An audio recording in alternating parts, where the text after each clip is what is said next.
എല്ലാ വർഷവും അനുഭവിക്കുന്ന ഒരു ബുദ്ധിമുട്ട് എന്താ പറഞ്ഞോളൂ.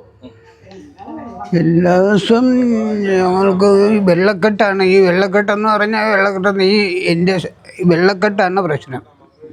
ആ വെള്ളം മിക്കവാറും ഒരു 5-8 മാസം ഉണ്ടാവും.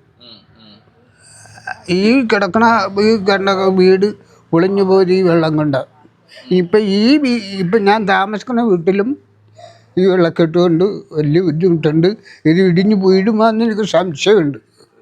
ഇതിനു മുമ്പ് ഈ പറഞ്ഞ പോലെ വെള്ളം ഉള്ളിലേക്ക് കയറിയിട്ടുണ്ടായിരുന്നു, വീടിന്റെ ഉള്ളിലേക്ക് ഉള്ളിലോട്ട് കയറിയിട്ട് 3 സ്റ്റെപ്പ് വരെ വെള്ളം വന്നിട്ടുണ്ടായിരുന്നു. അത് കയറാനുള്ള സാധ്യതകൾ വളരെ കൂടുതലായിരുന്നു. അതെ. പിന്നെ വേറെ നിങ്ങളിപ്പോ ഇവിടെ ജീവിക്കുമ്പോ എല്ലാ വർഷവും നിങ്ങൾക്ക് ഈ പറയുന്ന ഒരു ബുദ്ധിമുട്ടുണ്ട്.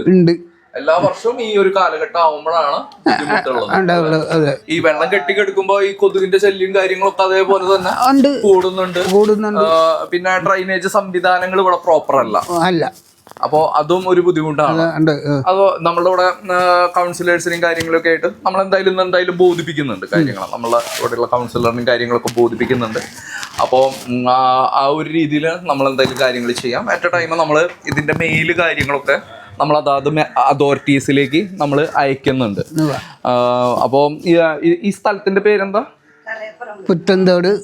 വീട്ടുപേര് തറയപ്പറമ്പിൽ.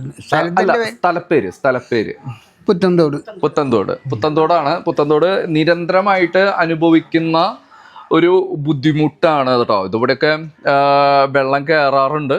അതേപോലെ തന്നെ ഈ വീട് കുറച്ച് ഉയരത്തിലാണുള്ളത്. പക്ഷെ എന്താ കാര്യം എന്ന് വെച്ച് കഴിഞ്ഞാൽ ഈ 3 പടിയും ഇവിടെ വെള്ളം കയറുന്ന അവസ്ഥയിലാണുള്ളത് അല്ലെ. സത്യത്തിൽ ഇത്രയും ഉയർത്തി കെട്ടിയിട്ട് പോലും നമുക്ക് ആ രീതിയിലുള്ള ഒരു പ്രൊട്ടക്ഷനോ കാര്യങ്ങളോ നമുക്ക് കിട്ടുന്നില്ല എന്നുള്ള ഒരു അവസ്ഥയുണ്ട് അല്ലെ.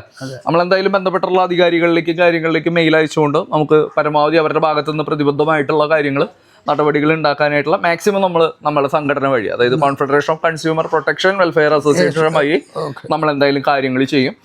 അറ്റ് എ ടൈം ഇതുപോലെ നിങ്ങൾക്ക് എന്തെങ്കിലും നഷ്ടങ്ങൾ ഉണ്ടായിട്ടുണ്ടോ? ഇങ്ങനെ വെള്ളം കിട്ടിയിട്ട് എന്തെങ്കിലും നഷ്ടങ്ങൾ കാര്യങ്ങൾ?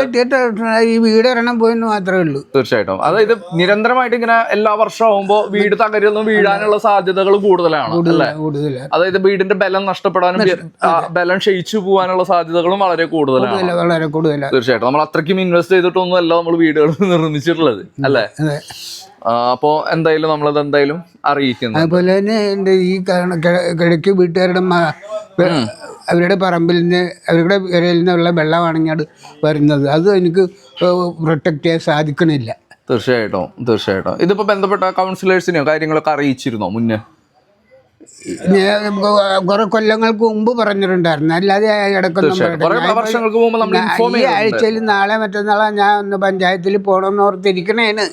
എനിക്ക് അങ്ങനെ പെട്ടെന്ന് പോകാനുള്ള ഇതില്ല. എനിക്ക് മനസ്സിലാവും. ചേട്ടൻ ഇറങ്ങുമ്പോൾ തന്നെ ഒരു പിടുത്തം നമുക്ക് ബുദ്ധിമുട്ടാണ് സത്യത്തിൽ നടക്കാനും കാര്യങ്ങൾക്കും. സത്യത്തിൽ നിങ്ങൾ 2 പേരാണ് അവിടെ താമസിക്കുന്നത്.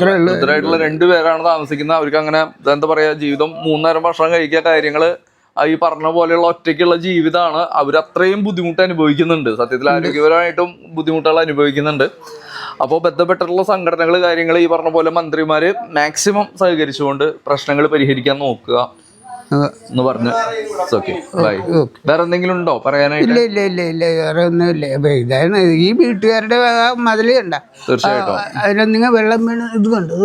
തീർച്ചയായിട്ടും. ഇത് ഇവിടത്തെ ആ വീട്ടുകാരുടെ അല്ല സത്യത്തിൽ എന്ന് പറഞ്ഞാൽ ഇവിടെ ഡ്രൈനേജ് സംവിധാനം പ്രോപ്പർ അല്ലാത്തതുകൊണ്ടാണ്. സത്യത്തില് അത് വീടിന്റെ അല്ല. സത്യത്തില് ഡ്രൈനേജ് സംവിധാനങ്ങൾ എല്ലാ പ്ലേസുകളിൽ നിന്നുള്ളത് പ്രോപ്പറായിട്ട് അവര് കൺസ്ട്രക്ട് ചെയ്യണം.